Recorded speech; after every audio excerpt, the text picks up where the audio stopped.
I'm Mark Callan, Mr. Saltwater Tank, coming to you on behalf of SaltwaterAquarium.com, and this is Mr. Saltwater Tank R.U.F. Raw, unedited, first impressions. The video series where I take a first look at products and I call it as I see it. These are products that I'm not very familiar with, things that Home Office just sent me, and I show you guys my first impressions with minimal editing on the camera. So today we're talking about the Adaptive Reef Inline Probe Holder. Okay, if you don't know who Adaptive Reef is, these guys make prefabricated control panels. This is great if you have Neptune Systems Apex, other tank controllers, or if you want to wrangle the cords around your tank.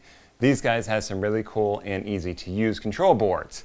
Today we're taking a look at the Inline Probe Holder, Inline Probe Holder 4. I'm assuming that means 4 probes that it'll hold. Let's take a quick look at this thing and see what I see. All right, like I said, raw and unedited, just tearing apart the box here. Let's see what we got.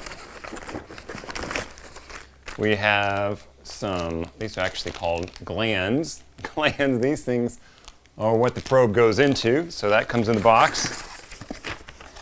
Snazzy packaging and instructions. Look at that. And it's only 1 page. All right? We'll take a look at that in a minute. Let's jump into the product. Here is the actual probe holder itself.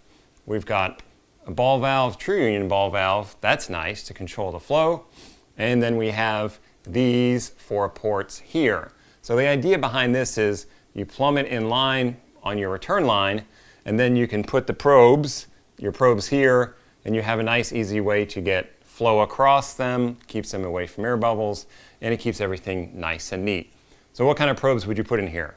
pH probes, ORP probes, salinity probes, temperature probes, things like that. Now, let me put this in. You could just get a probe holder and put those probes in your sump, and sometimes those probes are not accurate because of air bubbles.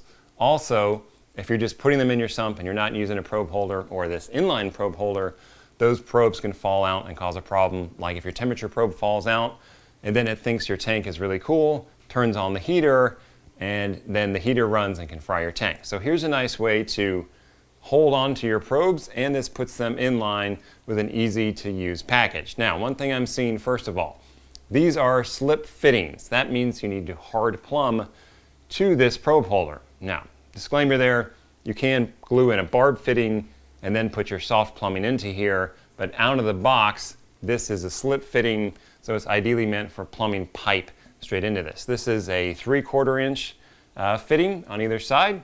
So if you have a 1 inch line or an 1.5 inch line, like on a lot of my tanks, I've got to step down into this. So that being said, let's say I have an 1.5 inch return line. I want to use this inline probe holder. In that case, what I would do is I would have a trunk line off, reduce it down to 3/4. The water would come to the probes and this would dump into media reactors or back down into the sump. I wouldn't choke down my 1.5 inch return line through 3/4 just to have it to go through the probe holder and then back out. But for most of you, 3/4 inch or 1 inch is likely where your return line is, so this will fit right into your system. Just keep in mind, you've got to glue pipe into this, or if you want to use soft plumbing, you've got to glue a barb in here so you can connect your soft plumbing tubing to it. Okay, so the instructions say, designed to be used in bypass or in line with water flow under 200 gallons an hour. Okay, I don't know of any of my systems that flow 200 gallons an hour or less. So this is really meant to be, as the instructions say, in a bypass line. So you wouldn't put your return pump into this, have all the water going into your tank, flow through this, and then up into your system. You're going to want to put a T in your plumbing and have it come off and then go back into your sump. Or if you wanted, you can put a low flow type of pump, like a Seachet Synchro pump. You can put that in plumb water and just pump it through this probe holder. So keep in mind, this isn't meant for high flow applications. All right, use it your own risk, yes. Let's see here.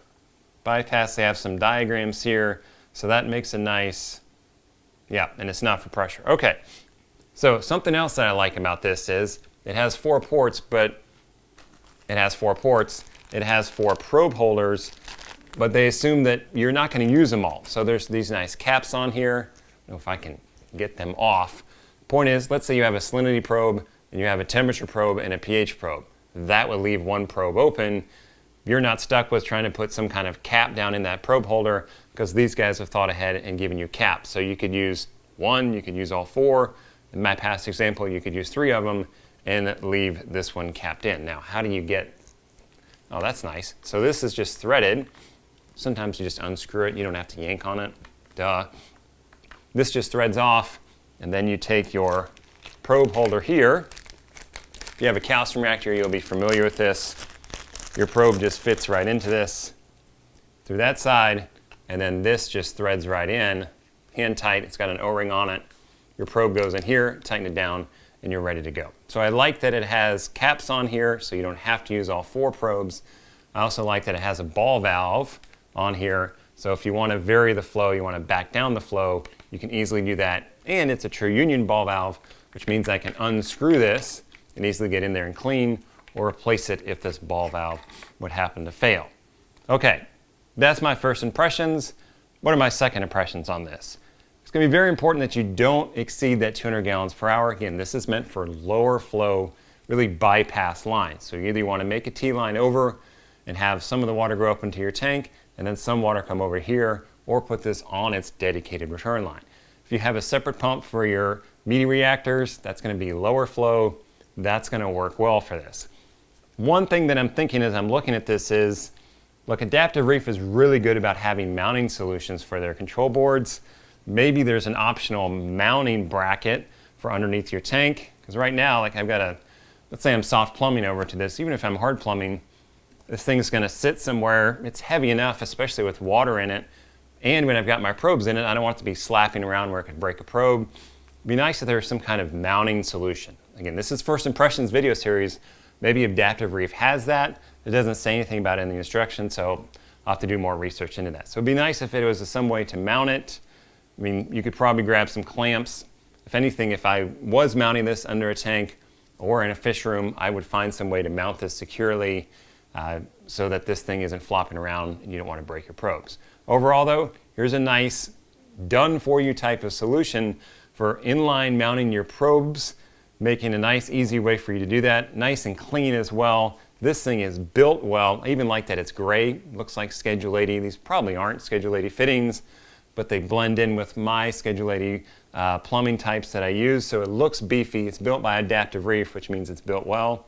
Overall, here's a nice product for plumbing systems. Even if I had a probe holder and I already had a system up and running, I would not hesitate to change my plumbing design, get a trunk line over, and put this thing on my system. I dig it.